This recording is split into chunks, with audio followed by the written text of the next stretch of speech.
What's up YouTube? It's September 8th. We've had beautiful weather this weekend and there's actually not too much going on in the lawn, but it is so nice outside that I had to shoot a video.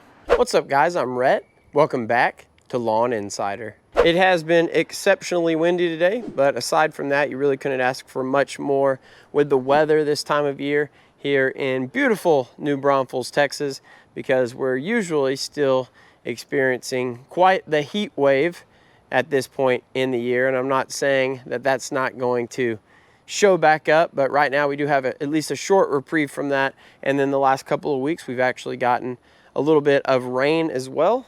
And the yard has responded really well to that. We do have a nice green carpet working here in the back, and the front yard is looking really good too. And really what I wanted to tell y'all was that the yard is looking the way it's looking from really nothing other than frequent mowing, because I haven't applied anything to the yard as far as fertilizer goes in about 3.5 months, ever since I did that reno at the beginning of the summer. If you haven't seen those videos, they are posted on this channel. But at the beginning of June, late May, I went through a series of projects in the lawn where I scalped it, I verticut it, I leveled it, and put it through its paces.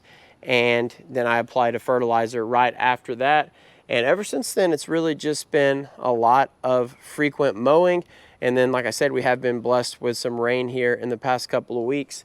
And we've had some really nice results. And we still have a pretty nice color response from the lawn. The only product that I have used in that time frame is a plant growth regulator, PGR. Specifically, I've been using Temps, and what Temps does is it allows you to mow less frequently in your lawn. So that's the goal when you are applying a plant growth regulator, is that you're going to be able to take a little bit more time off between each mow. Because if you don't know, I am a high school teacher. I'm also a high school football coach, and I have 2 little ones that are 3 and under. So time is at a premium for me, especially right now during football season. And so far, even with kind of the minimalist approach to the lawn, you can see how nice of a lawn you're able to have. And granted, I do have nice equipment, but you're able to see how nice of a lawn you can achieve really just with the right amount of watering and frequent mowing.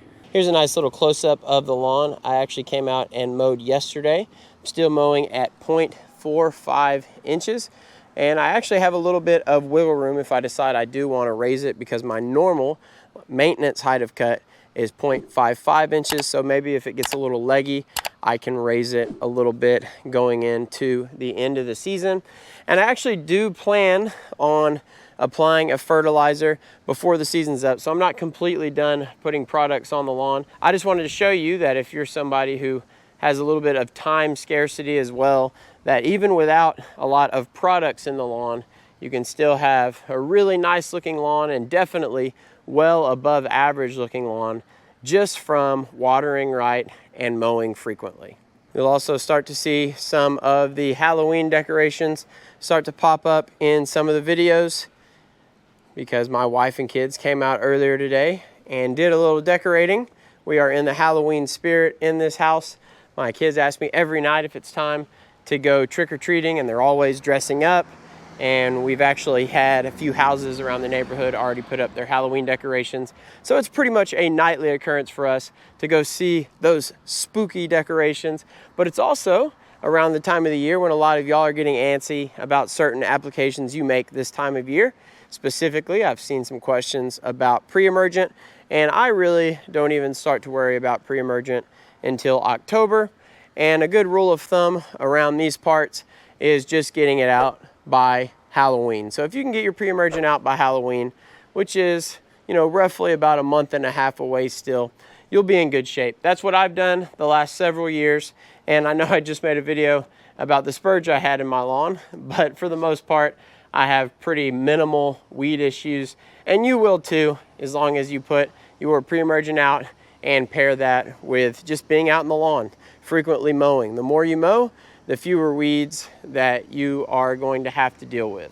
So y'all make sure that y'all are tuning into the channel here in these next few weeks because I will be making some applications to the lawn. Definitely a granular fertilizer, maybe a liquid fertilizer. I really don't believe that I've put out a liquid fertilizer this entire year, but we'll see if we can get a nice color response from the lawn now that the sun is hopefully going to be a little less toasty and the weather a little less of a formidable opponent as we head here further into the fall.